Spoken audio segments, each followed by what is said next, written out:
Look at this humongous parcel I have. I'm going to Japan next month. Hindi ko naman justify bumili ng mga winter clothes na worth 3,000 and above. Tapos, one time ko lang siya masusuot. So, Shein to the rescue. Let's open it one by one. This one looks really nice. Tapos meron pa siyang side pocket, which I like. This item is this white scarf. It's so soft! It's so big! Ooh! This is cute and cozy. I like this one. Masyado naman laki sa akin. Oh, it's so hard to be small. Oh, ito yung pinaka-inaabangan ko din. I was expecting it to be thicker. Oh my goodness! This is petite na. Anyway, let's try it. Mukha siyang pajama. Well, it looks good pag nakaupo ako. Let's move on. Oh, please. Hindi siya masyadong normal for me. Oh, girl.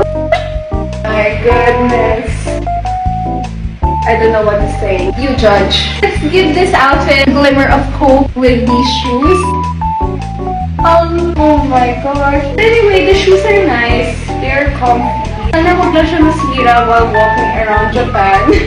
Uy, pero in fairness I don't like this outfit right now. I'm digging it. This one naman is a turtleneck. Parang hindi siya bagay dito, no? Big lang.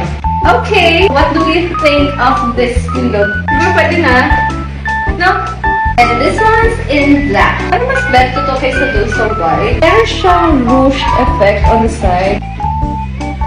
And another scarf. This one is so much better kaysa yung kaninang scarf na sobrang oversized niya sa akin. Ito naman is a black coat. Tapos pakapal yung tela niya. Oh, okay.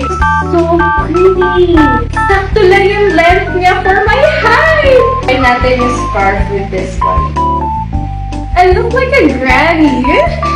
Ito yung different type na meron ng thermal innerwear inside. Sabi doon sa mga reviews, kayang-kaya naman daw yung winter weather. So, I believe them. But I'll never know until I arrive in Japan. And these are just some socks. I can't complain though. You get what you paid for. Hindi naman din siya ganun kamahal. Yung quality niya is pwede na.